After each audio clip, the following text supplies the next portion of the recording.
죽음에서 살려주신 절대신 하나님. 저자 정명석. 18번째 사연. 혼바산에서 큰 지네에게 물려 죽을 뻔한 이야기. 내 배낭에 큰 지네가 붙어 있었다. 3박 4일 동안 베트남 뚜이후아에 자리 잡고 있는 혼바산 일대를 수색하는 작전을 하게 되었다. 우리 3중대는 각 소대별로 수색작전 지역에 배치되어 7부 능선에서부터 횡으로 종으로 누비며 수색을 했다. 약 50분 동안 행군하면서 작전을 하고 10분 동안 사주 경계를 하며 피곤한 몸을 풀며 쉬었다. 앞에 있는 병사를 통해 전달이 왔다. 휴식 시간이니 모두 그 자리에 앉은 채로 휴식을 취하며 경계하라고 했다. 쉬면서도 좌우로는 항상 개인 경계가 필요했다. 나는 내가 가던 장소에서 그대로 주저앉아 배낭도 벗지 않은 채 피곤하여 지친 몸을 쉬고 있었다. 비가 와서 바위 절벽이 너무 미끄러워 절벽에 뻗은 나무뿌리 타기를 하다 보니까 팔다리에 힘이 다 빠져 배낭을 등에 짊어진 채 비스듬히 누워 있었다. 쉬는 시간은 5에서 10분이었다. 잠이 스르르 왔다. 잠시라도 눈을 붙이려 했다. 이때 내가 짊어진 배낭으로 무엇인가 기어 올라오는 섬뜩한 느낌이 들었다. 배낭이 비를 맞아 젖어 있었는데도 빳빳한 천으로 만들어서 그런지 바스락거리는 소리마저 나는 듯했다. 독벌레가 지나가나? 하며 무의식적으로 손을 재빨리 올려 목 뒤를 훑어내리려는 그 순간 정신이 번쩍 나며 손을 먼저 대는 평소 습관과는 달리 배낭을 후다닥 벗고 싶었다. 뱀이 올라오나? 하며 번개처럼 배낭을 벗고 일어나 쳐다보았다. 나는 소리를 질렀다. 배낭에 목이 닿는 부분에 상상도 못하게 큰 지네 한 마리가 붙어 있는 것이었다. 이렇게 큰 지네는 난생 처음 보았다. 손가락 2개 너비에 길이는 30cm나 되는 지네였다. 나는 불구죽죽한 그 지네를 보고 큰 충격을 받았다. 가슴이 쿵쿵 뛰며 당황되었다. 평소 보던 지네보다 10배 이상은 커 보였다. 처음 봐서 더 크게 보였던 것이다. 큰 지네를 쳐다만 봐도 지네가 독을 뿜어 눈을 깜깜하게 하고 물고 도망간다는 이야기를 옛 어른들로부터 들었기에 겁에 질렸다. 살인자, 지네 잡는 작전을 완수했다. 그런데 갑자기 용기가 나면서 잡아 죽여야 되겠다는 생각이 들었다. 나는 급히 나무 막대기를 주워 지네를 땅바닥에 떨어뜨렸다. 그리고 내 튼튼한 정글화로 밟았다. 큰 지네가 꿈틀거리는데 밟은 발이 들썩들썩했다.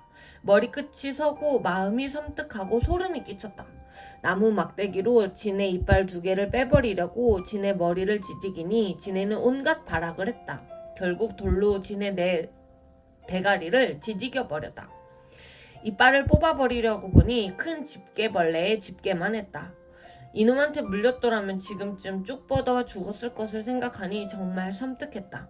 하나님이 나와 함께 하셔 물리지 않게 이놈을 잡아 죽일 수 있도록 한 것이라고 생각했다. 적과 마주쳤을 때도 먼저 보는 자가 죽이는데 이 지네도 마찬가지였다. 이빨을 빼려고 나무로 머리통을 이리저리 누르니 지네는 마지막까지 머리통을 좌우로 마구 내저으며 갖은 몸부림을 쳐댔다. 결국 이빨을 뽑아놓고 나를 놀라게 한 죗값을 받으라고 머리통을 종이장이 되도록 밟아 짓뭉개 놓았다. 그제야 마음이 놓였다. 비닐봉지 속에 넣고 끈으로 묶어두니 묵직했다. 그 몸통 너비는 3cm 정도 되고 길이가 30cm 이상이나 되었으니 모두 얼마나 큰 지네였는지 짐작이 갈 것이다. 하나님이 지혜롭게 피하게 해주셔서 큰 지네에게 물려 죽지 않고 살았다. 이날 내가 잠이 스르르 드는 순간이었는데 오른손으로는 무의식 중에 목 부분을 훑어내렸으면 이 지네가 내 손을 물었든지 아니면 내 목을 물고 흔들었을 것이다. 나는 지네 독을 잘 타기 때문에 이 큰 지네에게 물렸으면 현장에서 즉사할 뻔했다. 나를 지키시는 하나님과 성령님은 밤낮으로 졸지도 않으시고 주무시지도 않으시며 지켜주셨다. 물론 예수님의 모습으로 나와 동행하신 성자도 자신의 몸같이 나를 아껴주셨다. 나를 지키는 수호 천사들도 이때 하나님과 같이 나를 구했다.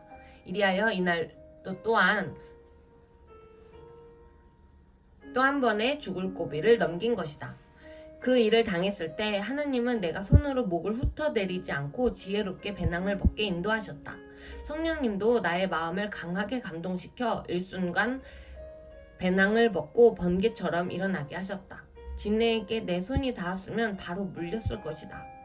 지난 후에 하나님이 행하신 것을 생각해보면 신이 하신 일임을 진정 깨닫게 된다. 뱀이나 어떤 독벌레에게 물릴 상황에서 하나님이 이같이 지혜롭게 피하게 하심을 깨닫고 저마다 죽음에서 살리심을 감사감격해야 되겠다. 하나님은 인간의 방법으로 하지 않으시고 하나님의 방법으로 행하신다. 그러므로 그 차원이 너무 높아서 사람이 도움을 받았어도 깨닫지를 못한다. 대개 자기 방법으로 깨닫기 때문에 자기 방법으로 하여서 살았다고 주장하게 된다. 하나님은 항상 핵심을 도우신다. 그리하여 죽음의 위기를 면하게 해주신다. 하나님의 방법은 전지전능한 방법이다. 언제 어떻게 안 죽게 도우셨는지를 깨달아야 실감있고 하나님의 도우심도 확실히 알 수 있다. 베트남 진해가 얼마나 큰지 모두 보라고 베트남 시장에 가서 죽은 진해 말린 것을 사다가 내 박물관에 갖다 놓았다. 정말로 크다. 열대지방에 사는 진해라서 이해가 안 될 정도로 그리 큰 것이다. 베트남전 작전 중에 큰 진해에게 물려 죽은 자들이 덜어 있었다. 베트남 진해는 너무 크고 독이 강해서 잘못 물리면 죽는다. 나도 그날 진해에게 물렸으면 죽었다. 더군다나 내 목이 물렸다면 지금 생각해도 너무 끔찍하고 충격적이다. 하나님, 성령님, 성자, 절대신만이 이 사실을 아시니 살려주신 것이다. 그래서 50년이 지난 오늘에도 하나님, 성령님, 성자를 부르면서 감사하다고 말한다. 나를 살려주신 은혜는 평생 동안 사랑하며 하나님의 몸 되어 그 뜻대로 살면서 갚겠다고 이 글을 쓰면서 고했다.